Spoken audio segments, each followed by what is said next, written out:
Hi, in this video, I will show you how to open Halifax bank account online. So in order to do that, what you can do is you can head over first and go to halifax.co.uk. This is that website.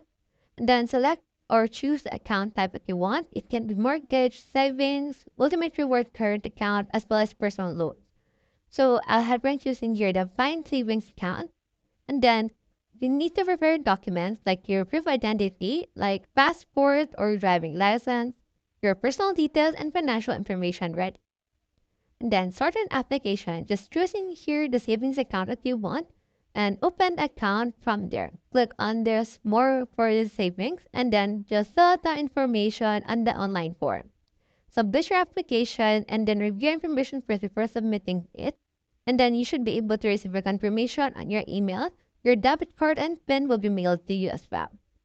So this is how you open Halifax bank account online. I hope this video helped you out.